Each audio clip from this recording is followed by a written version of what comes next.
Hosadiganta YouTube ವಾಹಿನಿಯ ಎಲ್ಲ ವೀಕ್ಷಕರಿಗೂ ನಮಸ್ಕಾರ.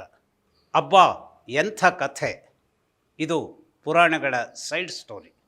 ಈ ಮಾಲಿಕೆಯಲ್ಲಿ ವಾಲಿಯ ಜನನಕ್ಕೆ ಅದೇ ರೀತಿಯಲ್ಲಿ ಸುಗ್ರೀವನ ಜನನ. ಯಾಕೆಂದರೆ ವಾಲಿ ಮತ್ತು ಸುಗ್ರೀವರು ಅವಳಿ ಜವಳಿ ಮಕ್ಕಳು. ಇವರ ಜನನ ವಿಶೇಷವಾದಂಥ ಸಂದರ್ಭದಲ್ಲಿ ಇದು ಏನಾಗುತ್ತೆ, ಘನೀಭವಿಸುತ್ತೆ. ಯಾವ ರೀತಿಯಲ್ಲಿಯೂ ಇಬ್ಬರ ದೇಹದ ರಚನೆಯಲ್ಲಿ ಅಥವಾ ಸಾಹಸದಲ್ಲಿ, ಧೈರ್ಯವಂತಿಕೆಯಲ್ಲಿ ಯಾವ ಡಿಫ್ರೆನ್ಸು ಇಲ್ಲ. ಸರ್ರನೆ ನೋಡಿದರೆ ವಾಲಿ ಯಾರು, ಸುಗ್ರೀವ ಯಾರು ಅನ್ನುವಂಥದ್ದನ್ನು ಗ್ರಹಿಸುವಂಥದ್ದೇ ಕಷ್ಟ. ರಾಮನೇ ಸುಗ್ರೀವನಿಗೆ ನಾನು ವಾಲಿಯ ಸಾವಿಗೆ ಕಾರಣನಾಗ್ತೇನೆ ಅಂತ ಮಾತು ಕೊಟ್ಟು ಮುಂದೆ ಹೊರಟಾಗಲೂ ಕೂಡ ಅವರಿಬ್ಬರ ಘನಘೋರವಾದ ಕದನವನ್ನು ನೋಡಿದಾಗ ಇಬ್ಬರು ಯಾವ ರೀತಿಯಲ್ಲಿ ಅವರ ಒಂದು ಕದನ ನಡೀತಿತ್ತು ಅಂದರೆ, ಆ ಮೂಮೆಂಟ್ನಲ್ಲಿ ಯಾರು ಗೆಲ್ಲಬಹುದು ಅನ್ನುವಂಥದ್ದನ್ನು ಊಹಿಸ್ಕೊಳ್ಳುವಂಥದ್ದೇ ಕಷ್ಟ ಇತ್ತು. ಅಷ್ಟೇ ಅಲ್ಲ, ಯಾವ ರೀತಿಯಲ್ಲಿ ವಾಲಿಯನ್ನು ನಾಶ ಮಾಡಬೇಕಿತ್ತೋ ಆ ನಾಶಕ್ಕೆ ಕಾರಣವಾಗದೆ ಮಾಡಿದಂಥ ಅಂಶ ಏನಿತ್ತು ಅಂತಂದರೆ, ಅದು ಸುಗ್ರೀವ ಯಾರು ವಾಲಿ ಯಾರು ಅನ್ನುವಂಥದ್ದರ ಆ ಒಂದು ಅಂತರವೇ ರಾಮನಿಗೆ ತಿಳಿದೇ ಹೋಯಿತು. ಇಂತಹ ಅಷ್ಟು ರೂಪದಲ್ಲಿ ಆಗಲಿ ಮತ್ತು ಶೌರ್ಯದಲ್ಲಾಗಲಿ ಅಷ್ಟೊಂದು ರೀತಿಯ ಸಾಮ್ಯತೆಯನ್ನು ಹೊಂದಿದಂಥ ಅನ್ಯೋನ್ಯವಾದಂಥ ಅಣ್ಣ ತಮ್ಮಂದರು ಬೇರೆ ಕಾರಣಗಳಿಗಾಗಿ ಅವರಲ್ಲಿ ವೈಮನಸ್ಸು ಬರುತ್ತೆ ಮತ್ತು ಅದು ಮುಂದೆ ಕಥೆ ಹಾಗೆ ಬೆಳ್ಕೊತಾ ವಾಲಿಯ ನಾಶಕ್ಕೆ ಕಾರಣವಾಗುತ್ತೆ. ಆದರೆ ಇವರಿಬ್ಬರು ಹುಟ್ಟಿದಂಥ ಒಂದು ಕಥೆ ಏನಿದೆ ಅದು ಬಹಳ ರೋಚಕವಾಗಿದೆ. ವೃಕ್ಷರಜ ಅನ್ನುವಂತಹ ರಾಜ, ಅದೇ ನಾವಿವತ್ತೇನು ಕಿಷ್ಕಿಂಧೆ ಅಂತ ಹೇಳ್ತೀವಿ, ಆ ಪಟ್ಟಣವನ್ನು ಆಳಿಕೊಂಡು ಇದ್ದಂತಹ ಮಹಾರಾಜ ತನ್ನ ನಾಡಿಗೆ ಬಂದಂತಹ ದುಷ್ಟ ಪ್ರಾಣಿಗಳ ಕಾಟದ ಕಾರಣದಿಂದಾಗಿ ಬೇಟೆಗಾಗಿ ಆತ ಏನು ಮಾಡ್ತಾನೆ, ತನ್ನ ಆ ಬೇಟೆಗೆ ಬೇಕಾದಂತಹ ಒಂದು ಸೈನ್ಯದ ಜನರೊಂದಿಗೆ ಪ್ರಾಣಿಗಳ ಚಲನವಲನಗಳನ್ನು ಅರಿತಂತಹ ಒಂದು ಜನಾಂಗದ ನಾವೇನು ಬೇರೆ ಬೇರೆ ರೀತಿಯಲ್ಲಿ ಅವರು ಕೂಡ ಸೈನಿಕರೇ, ಆ ಒಂದು ಸಂಯೋಜನೆಯೊಂದಿಗೆ ಹೊರಟಾಗ ಒಂದೆಡೆ ಏನಾಗುತ್ತೆ, ಪ್ರಾಣಿಗಳನ್ನು ಕೊಲ್ತಾ ಹೋದಾಗ ಎಲ್ಲರೂ ಬೇರೆ ಬೇರೆ ದಿಕ್ಕಿನಲ್ಲಿ ಅವರು ಏನಾಗ್ತಾರೆ, ಬೇರೆ ಬೇರೆ ಆಗ್ತಾರೆ. ಹಾಗೆಯೇ ಈ ವೃಕ್ಷರಜ ಕೂಡ ತನ್ನ ದಿಕ್ಕನ್ನು ಬದಲಾಯಿಸ್ತಾ ಆ ಒಂದು ತನ್ನ ಯಾವ ಕಾರಣಕ್ಕಾಗಿ ಬಂದಿದ್ದೇನೋ ಆ ಕಾರ್ಯದಲ್ಲಿ ನಿರತನಾಗಿ ಬಹುದೂರ ಬಂದುಬಿಡ್ತಾನೆ. ಆ ಬಂದಂಥ ಸಂದರ್ಭದಲ್ಲಿ ಆಗುವಂಥದ್ದು ಭಾಳ ರೋಚಕವಾದಂಥ ಕಥೆ. ಅವನಿಗೆ ನೀರಡಿಕೆ ಆಗುತ್ತೆ. ಯಾಕೆಂದರೆ ಈಗ ಅರಣ್ಯದಲ್ಲಿ ಇರುವಂತಹ ಪ್ರಾಣಿಗಳನ್ನು ನಾವು ಹುಡುಕಿಕೊಂಡು ಬೇಟೆಯಾಡಲಿಕ್ಕೆ ಹೊರಟಾಗ ಎಲ್ಲೆಲ್ಲೋ ಒಂದು ಕಡೆ ಅರಣ್ಯ ಇರದೇ ಹೋದಂಥ ಪ್ರದೇಶವೂ ಇರುತ್ತೆ, ಉರಿ ಬಿಸಿಲಿರುತ್ತೆ, ಏನೋ ಒಂದು ಏರು ತಗ್ಗುಗಳಿರುವಂಥ ರಸ್ತೆಗಳಿರುತ್ತವೆ. ಹಾಗಾಗಿ ಎಲ್ಲೋ ಒಂದು ಕಡೆ ಅವನು ಒಂಟಿಯಾದಾಗ ಬಹಳ ನೀರಡಿಕೆಗೆ ಆತ ತ್ರಾಹಿ ಅಂತ, ಅಂದರೆ ಅವನಿಗೆ ಅಷ್ಟು ಸಂಕಟವಾಗತ್ತೆ. ನೀರು ಬೇಕು ಅನ್ನೋದ್ರ ಬಗ್ಗೆ. ಆದರೆ ಎಲ್ಲೂ ನೀರಿರದೆ ಹೋದಂಥ ಸಂದರ್ಭದಲ್ಲಿ ನೀರನ್ನೇ ಅರಸಿಕೊಂಡು ಯಾವುದೋ ಒಂದು ರೀತಿಯಲ್ಲಿ ಆ ಕಾಲದಲ್ಲಿ ನೀರು ಎಲ್ಲಿರುತ್ತೆ ಅನ್ನುವಂಥದ್ರ ಒಂದು ಸ್ಪಷ್ಟ ಸೂಚನೆ ಬೇರೆ ಬೇರೆ ಕಾರಣಗಳಿಗಾಗಿ ತಿಳಿಯುವಂಥ ಒಂದು ಸಂದರ್ಭ. ಇವತ್ತಿನ ರೀತಿ ಬೇರೆ, ಅವತ್ತಿನ ರೀತಿ ಬೇರೆ. ಆದರೆ ಇಲ್ಲಿ ನೀರಿರಬಹುದು ಅನ್ನುವಂಥದ್ದನ್ನು ಗ್ರಹಿಸ್ಕೊಂಡಂಥವನು ಒಂದು ಕೊಳದ ಬಳಿ ಬರ್ತಾನೆ. ಕೊಳದಲ್ಲಿ ಕಂಡಂತಹ ಸ್ವಚ್ಛವಾದಂಥ ಅಮೃತಮಯವಾಗಿದೆ ಅನ್ನುವ ಗ್ರಹಿಕೆಯನ್ನು ತರಬಹುದಾದಂತಹ ಕೊಳವನ್ನು ಕಂಡಾಗ ವೃಕ್ಷರಜನಿಗೆ ತುಂಬ ಖುಷಿಯಾಗತ್ತೆ. ನೀರನ್ನು ಮನದಣಿಯದೆ ತಾನು ಸೇವಿಸಬೇಕು ಅನ್ನೋದಕ್ಕಾಗಿ ಆತ ಏನು ಮಾಡ್ತಾನೆ, ಆ ಕೊಳದಲ್ಲಿ ತಾನು ಇಳಿತಾನೆ.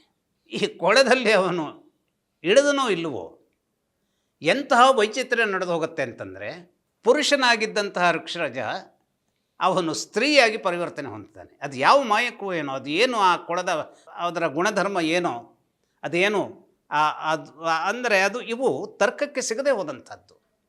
ಆ ಕೊಳದಲ್ಲಿ ಇಳಿದ ತಕ್ಷಣ ಅವನು ಸ್ತ್ರೀಯಾಗಿ ಪರಿವರ್ತನೆ ಆದಾಗ ನೋಡಿ, ಇಲ್ಲಿ ವಿಚಿತ್ರ ಸ್ವರೂಪಗಳನ್ನು ನಾವು ಗಮನಿಸಬೇಕು. ಕಥೆಯ ಬೆಳವಣಿಗೆ ಹೇಗೆ ಆಗ್ತಾ ಹೋಗುತ್ತೆ ಅಂತಂದರೆ, ಸ್ತ್ರೀಯಾಗಿ ಆತ ಪರಿವರ್ತನೆಗೊಂಡ ಅವನಲ್ಲಿ ಒಂದು ದಿಗಿಲು, ಯಾಕಾಗಿ ನಾನು ಸ್ತ್ರೀ ಅದೇ, ಏನು ಕಾರಣ, ಈ ಕೊಳಕ್ಕಾಗಿ ಬಂದಿದ್ದು ತಪ್ಪು ಮಾಡಿದ್ನೋ ಅಥವಾ ಸರಿಯಾಗಿ ಆಯಿತು, ಏನೋ ಅವನಿಗೆ ಅಂದರೆ ದಿಂಗ್ಮೂಢನಾದಂಥ ಒಂದು ಅವಸ್ಥೆ. ಅದು ಪುರುಷ ಸ್ತ್ರೀ ಆಗ್ತಾನೆ ಅಂತಾದರೆ, ನಾವು ಯಾವುದೋ ಒಂದು ಕೊಳಕ್ಕಾಗಿ ಹೋದಾಗ, ನೀರಿಗಾಗಿ ಹೋದಾಗ ಆ ಕೊಳದಲ್ಲಿ ನಮ್ಮ ಕಾಲನ್ನು ಇಡ್ತಾ ಇರುವಂತೆ ನಾವು ಪುರುಷರಿದ್ದವರು ಸ್ತ್ರೀಯರಾಗ್ತಾರೆ, ಸ್ತ್ರೀಯರು ಪುರುಷರಾಗ್ತಾರೆ ಅಂದರೆ ಇಲ್ಲಿ ಸ್ತ್ರೀಯರು ಪುರುಷರಾಗ್ತಾರೋ ಅನ್ನೋದ್ರ ಬಗ್ಗೆ ಗೊತ್ತಿಲ್ಲ, ಆದರೆ ಪುರುಷ ಸ್ತ್ರೀಯಾಗಿ ಕನ್ವರ್ಟ್ ಆಗಿದ್ದಾನೆ, ರೂಪಾಂತರ ಆಗಿದೆ.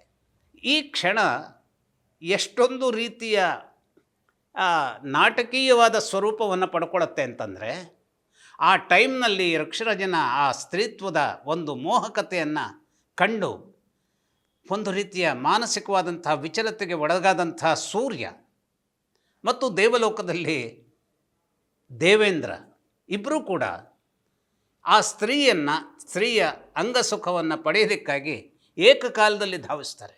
ಒಂದು ರೀತಿಯ ಸ್ಪರ್ಧೆ, ತಾನು ತಾನು ತಾನು ಇವಳನ್ನು ಸ್ವೀಕರಿಸಬೇಕು ಅನ್ನೋದ್ರ ಬಗ್ಗೆ. ಅದು ಹೇಗೆ ನಡೆದು ಬಿಡುತ್ತೆ ಅಂತಂದರೆ, ಒಮ್ಮೊಮ್ಮೆ ನಾವು ಗಮನಿಸಬೇಕು. ಯಾವುದೋ ಒಂದು ಅಪಘಾತವಾದಾಗಲೋ, ಯಾವುದೋ ಒಂದು ಕ್ಷಣ ನಡೆಯುವಾಗಲೋ ಸರ್ರನೆ ನಮ್ಮ ಕಣ್ಣು ಮುಚ್ಚಿ ಒಡೆಯುವುದರೊಳಗೆ ನಾವು ದೇವಿ ಅಷ್ಟೋತ್ತರ ನಾಮಾವಳಿಯಲ್ಲೋ ಅಥವಾ ಸಹಸ್ರನಾಮಾವಳಿಯಲ್ಲೋ ಉನ್ಮೇಷ ನಿಮಿಷೋತ್ಪನ್ನೆ ವಿಪನ್ನ ಭುವನಾವಳಿ ಅಂದರೆ ದೇವಿ ಕಣ್ಣು ಮುಚ್ಚಿ ಒಡೆಯೋದರೊಳಗಡೆ ಅವಳ ಶಕ್ತಿ ಹೇಗಿರುತ್ತೆ ಅಂತಂದರೆ, ಈ ಬ್ರಹ್ಮಾಂಡವನ್ನು ಹೊಸದಾಗಿ ನಿರ್ಮಾಣ ಮಾಡಿ ಅದನ್ನು ಧ್ವಂಸ ಮಾಡುವಂತಹ ಉನ್ಮೇಷ ನಿಮಿಷೋತ್ಪನ್ನೆ ವಿಪನ್ನ ಭುವನಾವಳಿ, ಈ ಇಡೀ ಜಗತ್ತನ್ನು ರಚಿಸಿ ನಿರ್ಮಿಸಿ ಇದನ್ನು ನಿರ್ಮಿಸುವಂತಹ ಶಕ್ತಿ, ಹಾಗೆಯೇ ಏಕಕಾಲದಲ್ಲಿ ಅದನ್ನು ಧ್ವಂಸ ಮಾಡುವಂಥ ಶಕ್ತಿ, ಇದನ್ನು ಹೊಂದಿದಂಥವಳು ಅವಳು ಶ್ರೀಲಲಿತೆ, ಲಲಿತೆ. ಹಾಗಾಗಿ ನಾವು ಅವಳನ್ನು ಅಸಾಧ್ಯವಾದಂತಹ ಶಕ್ತಿಯನ್ನು ಹೊಂದಿದಂಥ ದೊಡ್ಡ ಒಂದು ಕಾರಣಿಕವಾದಂಥ ಶಕ್ತಿಯನ್ನು ಹೊಂದಿದಂಥ ಶಕ್ತಿಯನ್ನಾಗಿ ನಾವು ಅವಳಿಗೆ ಶರಣಾಗ್ತೇವೆ. ಆ ರೀತಿಯಲ್ಲಿ ಇಲ್ಲಿ ಏನಾಗುತ್ತೆ ಅಂತಂದರೆ, ಇವರಿಬ್ಬರು ಏಕಕಾಲದಲ್ಲಿ ಅವಳನ್ನು ಹೊಂದುವುದಕ್ಕಾಗಿ, ಅಂದರೆ ಆ ಸ್ತ್ರೀತ್ವವನ್ನು ಸಂಪಾದಿಸಿಕೊಂಡಂಥ ಋಕ್ಷರಾಜನನ್ನು ಸಂಯೋಜನೆ ಅವಳಲ್ಲಿ ಅಂಗಸುಖವನ್ನು ಪಡೆಯುವುದಕ್ಕಾಗಿ ಇಬ್ಬರು ಬಂದಂಥ ಧಾವಂತ ಹೇಗಿತ್ತು ಅಂದರೆ, ಅವರಲ್ಲಿ ಏನು ನಡೀತಾ ಇದೆ ಅನ್ನೋದೇ ಗೊತ್ತಿರದೇನೆ ಇಂದ್ರ ಅವಳ ಯೋನಿಯ ಮೂಲಕವಾಗಿ ಭೋಗವನ್ನು ಪಡಿತಾನೆ. ಹಾಗೆಯೇ ಸೂರ್ಯ ಅವಳ ಕಂಠದ ಮೂಲಕವಾಗಿ, ಅಂದರೆ ಅವಳ ಕಂಠವೂ ಕೂಡ ಅಷ್ಟೊಂದು ರೀತಿಯ ಮಾರ್ಧವತೆಯನ್ನು ಹೊಂದದಂತಹ ಲಾಲಿತ್ಯ ಸ್ವರೂಪದ ಒಂದು ಆ ರೂಪರಾಶಿಯಾಗಿದ್ದಳು ಅವಳು. ಆ ಪುರುಷನೇ ಅಷ್ಟೊಂದು ರೀತಿಯ ಒಂದು ವಿಕಸನಕ್ಕೆ ಒಳಗಾಗಿದ್ದ ಅಂತಂದರೆ ನಾವು ಅದನ್ನು ಶಬ್ದದಲ್ಲಿ ಅದನ್ನು ಹಿಡಿದಿಡೋದಕ್ಕೆ ಕಷ್ಟ. ಅಷ್ಟೇ ಅಲ್ಲ, ಅವರಿಬ್ಬರ ಸಂಯೋಜನೆ ಆಗ್ತಾ ಇದ್ದಂತೆಯೇ ಅವಳು ಏನಾಗ್ತಾಳೆ, ಗರ್ಭಿಣಿಯೂ ಆಗಿಬಿಡ್ತಾಳೆ. ಗರ್ಭಿಣಿಯೂ ಆಗಿ 2 ಹೊಸ ಕಂದಮ್ಮಗಳು ಬಂದುಬಿಡ್ತಾರೆ. ಅವರೇ ವಾಲಿ ಮತ್ತು ಸುಗ್ರೀವ. ಸೂರ್ಯನ ಕಾರಣಕ್ಕಾಗಿ ಸೂರ್ಯ ಆ ಕುತ್ತಿಗೆಯ ಮೂಲಕವಾಗಿ, ಸುಗ್ರೀವ ಅಂದ್ರೇನು, ಗ್ರೀವ ಅಂತಂದರೆ ಕುತ್ತಿಗೆ, ಆ ಸುಕೋಮಲವಾದಂತಹ ಕುತ್ತಿಗೆಯ ಸಂಪರ್ಕದಿಂದಾಗಿ ಹೊರಹೊಮ್ಮಿದಂಥವನು ಸುಗ್ರೀವ.